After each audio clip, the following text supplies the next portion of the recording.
Guys, I get paid to be a doctor, not to be on TikTok. I'm on TikTok because I want to, not because ngikholala. Angasayithole senkingeni udokotela Mbumbulu oyi-influencer go-Facebook uMatthew Lani. Igama lami ngokwazi Kwaza kanti lezi oyibukele izindaba zesiZulu ze-Eyewitness News. Nazi ehamba phambili kusidlo. This is Eyewitness News. The donors of those reference samples were excluded as the donors of the DNA that was found on the swab and also on the head. Akukho nobuncane ubufakazi be-DNA obatholakala kwaKhumalo eFosloras ngelanga kwabulawa ngalo uKwezaNamuhla, obukhomba ngisho koyedwa wabasolwa bethweswe icala lokumbulala. Lobu bufakazi obethulwe uKapteni Mamshedi Masetla umcwaningi wobufakazi phecelezi forensic analyst ecaleni likaMeyiwa enkantolo ephakeme yasePitoli. Namuhla bekuwusuku lwesibili lokulalelwa kobufakazi bukaMasetla. Izolo wethusa abaningi nkathi ethi kayihlangene ngisho nanoyedwa abasolwa iDNA yatholakala esigqokweni ekuthiwa sasigqokwe omunye wabahlaseli. Now, the first of the witnesses that we heard from today, a senior forensic analyst, Mamshedi Masetla, has told the court that the DNA evidence collected from the crime scene where Kwezanamuhla was shot and killed in October 2014 doesn't conclusively place any of the 5 accused at the crime scene. Now, he says this is a finding that he made after comparing the reference samples taken from the accused to those swabbed from the crime scene. And that includes that infamous hat that we're told was worn by one of the 2 alleged intruders who accosted the people inside the Khumalo house. Now, State Prosecutor Advocate George Baloyi tried to poke holes in the DNA evidence, looking to find any grey areas, asking specifically if it was possible for the accused to have been at the scene but not necessarily touch anything. Now, while Captain Masetla concedes that this is a possibility, he says that's not a scenario he wishes to delve too much into. Now, the second of the witnesses was Hendrik Mulder, the HR manager at Sibanye Gold. This is where accused number 2, Bongani Ntanzi, worked at the time of the crime.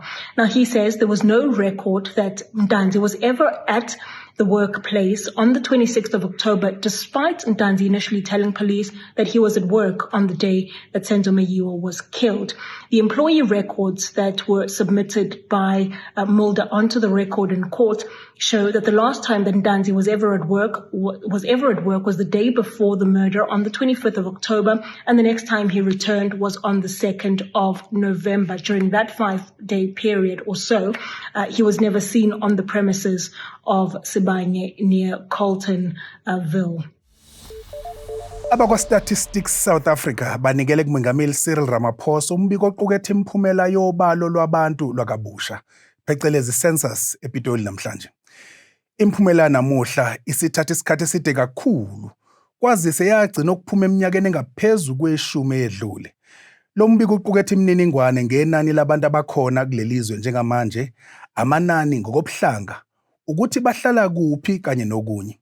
Le mininingwane ibaluleke kakhulu ekusizeni uhulumeni ekwenzeni izinqumo eziphathelene kakhulukazi nokuhlinzekwa kwezidingo nqangi. Let us look at black Africans. They are sitting at 55 million. That is the account for 81.4% of the population. Colored population group 5.1 million, accounting for 8.1%. And indeed, let us look at the white population group, 4.5 million, accounting for 7.3%, and the Indian Asians, 1.7 million, accounting for 2.7%, and those who didn't specify at 200,000. So now we want to start with the most spoken language, that is isiZulu, 24.4%. And we can see it's predominantly in KwaZulu-Natal, a bit in Mpumalanga, and of course some parts of the Free State. We can see it, we can look at the blue color. isiXhosa, largely in the Eastern Cape, a bit in KwaZulu-Natal, a bit in the Northern Cape.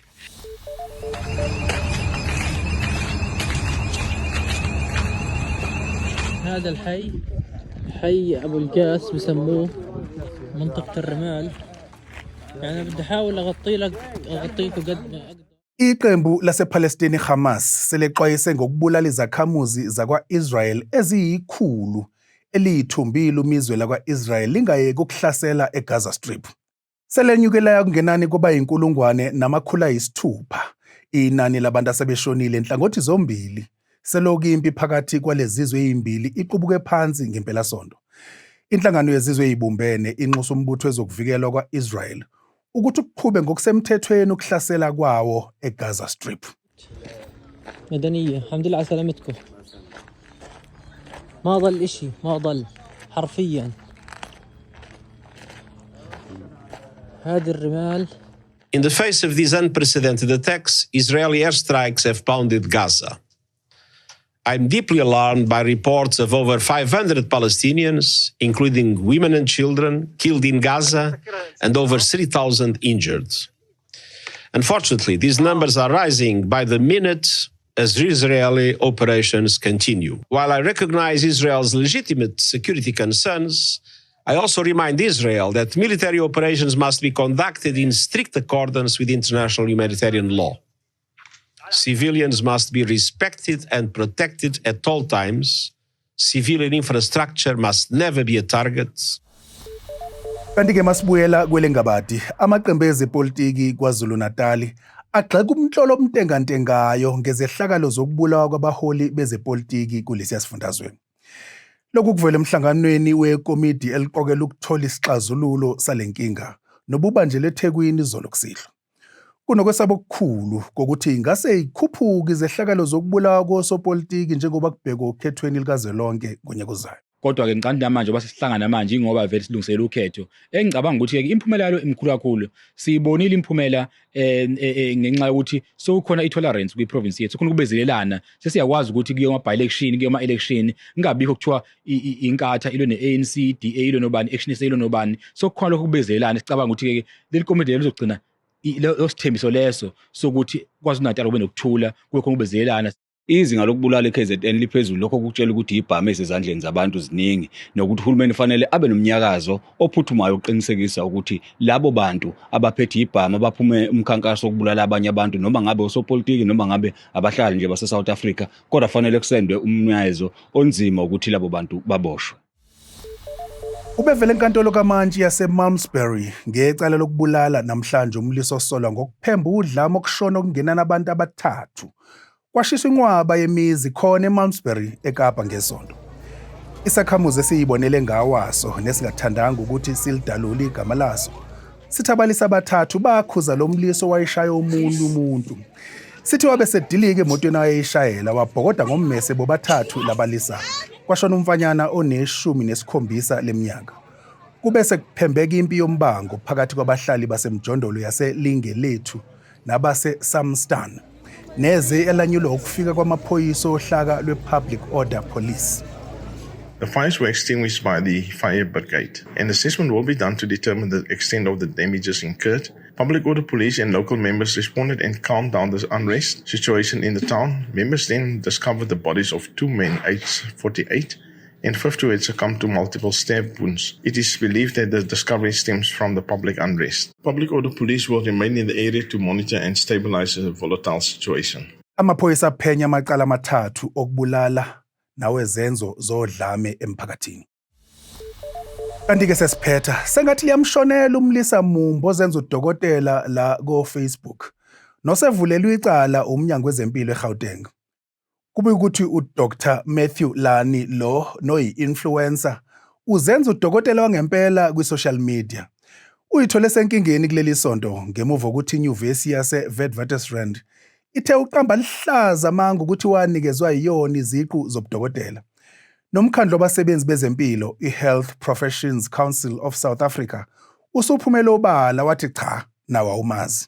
I am the youngest owner of a pharmaceutical brand in the country at the age of 24.